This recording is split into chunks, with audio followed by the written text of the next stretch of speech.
Hello hello friends, welcome to all of you. स्वागत है आपका हमारे यूट्यूब चैनल में। और आज के वीडियो में बात करूंगा रेड टेप के बारे में। जी हाँ, इंटरनेशनल बिजनेस में ये रेड टेप क्या है और इसे कट करना क्यों ज़रूरी है और इसका इंटरनेशनल बिजनेस पे क्या प्रभाव पड़ता है, तो आज इसकी शुरुआत करते हैं।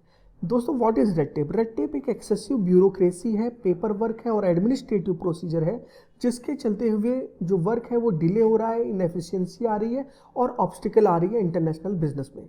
इसे मैं और अच्छे तरीके से अगर आपको बताऊं तो आपने देखा होगा कि जैसे किसी काम को लेकर के गए तो ब्यूरोक्रेसी की वजह से, अफसरशाही की वजह से वो काम टल रहा है।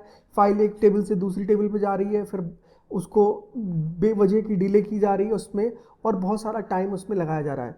तो ये जो वर्किंग है, एक्सेसिव ब्यूरोक्रेसी है, वो एक तरीके का रेड टेप है। पेपर वर्क में यानी कि बहुत सारे फॉर्म्स, बहुत सारा प्रोसीजर, जैसे आप देख रहे हैं स्क्रीन पर कि एक्सेसिव ब्यूरोक्रेसी और पेपर वर्क। रेड टेप को अगर टू फॉर्म में हम स्प्लिट करें तो एक्सेसिव ब्यूरोक्रेसी यानी बहुत सारा ऑफिस का में जो है उसको चक्कर लगाना, और इसके अलावा बहुत सारे पेपर का इन्वॉल्वमेंट कर देना। ये फॉर्म भरिए, फिर दूसरा फॉर्म भरिए, फिर तीसरा फॉर्म भरिए, तो इसे रेड टेप बोला जाता है। ये एक तरीके की लाल फीता है जो काम को आगे नहीं बढ़ने देता है। अब एक व्यापारी व्यापार करे या इस तरीके के प्रोसीजर, कंप्लायंसेस, रेगुलेशंस और लाइसेंसेस में ही फंसा रहे। कस्टम्स के अलग नॉर्म्स हैं, बैरियर्स, नॉन टैरिफ अलग हैं, बहुत सारे लाइसेंसिंग है, कॉम्प्लायंसेस हैं एंड रेगुलेशंस हैं। तो एक बिजनेसमैन, एक एक्सपोर्टर फोकस किस पे करे? वो बिजनेस पे फोकस करेगा या इन सब चीज़ों में, इन डॉक्यूमेंटेशन पार्ट में और इन चीज़ों में वो उलझा रहे? तो इसको ही इंटरनेशनल बिजनेस में रेड टेप बोला जाता है।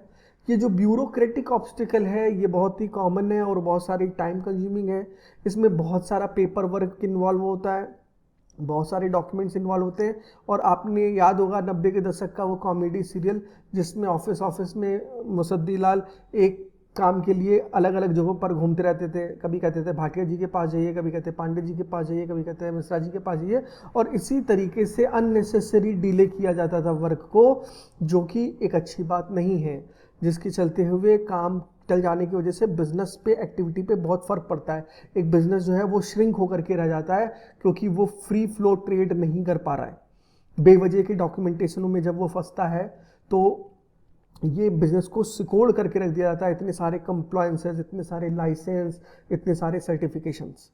तो कोशिश ये करनी चाहिए ऑर्गेनाइजेशंस को कि एक स्मूथ प्रोसेस बनाए और उसको लाए। जैसे मैं बताऊं आपको, कस्टम्स में बहुत सारे डॉक्यूमेंट्स हैं, बहुत सारे कंप्लायंसेस, रेगुलेशंस हैं।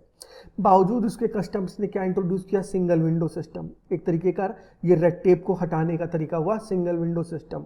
HSN कोड, हार्मोनाइज सिस्टम, जो HS कोड रखा वो भी एक सिस्टम है। बैरियर, आपको पता है गवर्नमेंट जो है इम्पोज कर देती है टैरिफ, कोटा और ये बैरियर्स। अब इतने सारे कॉम्प्लेक्स ट्रेड एग्रीमेंट्स हैं, उनको समझना, उनकी अंडरस्टैंडिंग। तो एक जो बिजनेसमैन है वो सारे एग्रीमेंट्स पहले समझे, या अपने प्रोडक्शन पे ध्यान दे या अपने एक्सपोर्ट पे ध्यान दे, तो कैसे वो करे? ये बैरियर्स जितने कम होंगे उतना ही ट्रेड अच्छा होगा। रेगुलेटरी कंप्लायंसेस, रूल्स हैं, डिफरेंट स्टैंडर्ड्स हैं, पॉलिसीज़ हैं, रिक्वायरमेंट, रेगुलेशंस, ये सारी चीज़ें अलग अलग कंट्रीज़ के अलग अलग लॉज हैं। लेबर लॉज अलग है, कहीं इन्वायरमेंटल लॉज आ रहा है, कहीं पोल्यूशन कंट्रोल आ रहा है। तो ये इस तरीके की जो चीज़ें हैं, कंप्लायंसेस हैं एक्सेसिव, ये डिस्टर्बेंस क्रिएट करते हैं। आपको लाइसेंस चाहिए, परमिट्स चाहिए, स्पेसिफिक परमिट्स चाहिए होते हैं, कई बार इंडस्ट्री बेस्ड परमिट चाहिए होते हैं। तो वो एक ऑब्स्टिकल बन जाते हैं, एक हर्डल्स बन जाते हैं बिजनेस के लिए, और ये काफ़ी एक चैलेंजिंग वो हो जाता है। सर्टिफिकेशन स्टैंडर्ड की बात करूं तो हर कंट्री के अपने अलग अलग सर्टिफिकेशंस हैं। अब ये काफ़ी कठिन हो जाता है कि जिस कंट्री में हम एक्सपोर्ट करना चाह रहे हैं वहाँ के कैसे सारे कॉम्प्लायंसेस को पूरा करें। क्रॉस बॉर्डर इन्वेस्टमेंट, मान लीजिए एक एग्जांपल, आपको एक बिजनेस खोलना है ब्राज़ील में। अब ब्राज़ील में अगर आपको बिजनेस खोलना है तो कम से कम आपको 40 महकमों से क्लियरेंस चाहिए होगा। 40 महकमों में आपके रजिस्ट्रेशन का प्रोसेस जाएगा, काफ़ी कॉम्प्लेक्स प्रोसीजर उन्होंने बना रखा है। तो जब इस तरीके की चीज़ें कॉम्प्लेक्स होंगी तो वहाँ पर कोई इन्वेस्टमेंट कैसे कर पाएगा? तो इसलिए एक प्रोसेस को, ये जो कॉम्प्लेक्सिटीज़ है, अननेसेसरी डिलेइंग है, इसको ही रेड टेप बोला जाता है प्रोफेशनल भाषा में, इंटरनेशनल ट्रेड की भाषा में। और इस रेड टेप को कट करना, इसे नेविगेट करना, इसे रिड्यूस करना बहुत बहुत इंपॉर्टेंट है। मैं कुछ एग्जाम्पल आपको दिखाता हूँ, कुछ एग्जाम्पल के माध्यम से समझेंगे। Ease of doing business, automation, simplified regulations, harmonise system, trade facilitation, single window system, ये एग्जाम्पल्स हैं रेड टेप के। तो रेड टेप को अगर आपको हटाना है तो इन 6 चीज़ों का ध्यान देना होगा कि ट्रेड फैसिलिटेट रहे और सारी चीज़ें स्मूथली चलती रहे। मैं आपको ये भी बताना चाहूँगा कि जैसे जैसे ट्रेड स्मूथ होगा, जितना ट्रेड स्मूथ होगा उतना ही इकोनॉमी भी बढ़ेगी, उतनी ही ग्रोथ होगी। कुछ पेपर की कटिंग है ये, यहाँ पे आप देख सकते हैं, ये न्यूज़ है कि रेड टेप से रिलेटेड न्यूज़ कि WTO ने भी रेड टेप को रिड्यूस करने की बात करी, मोदी जी भी रेड टेप को रिड्यूस करने की बात कर रहे हैं।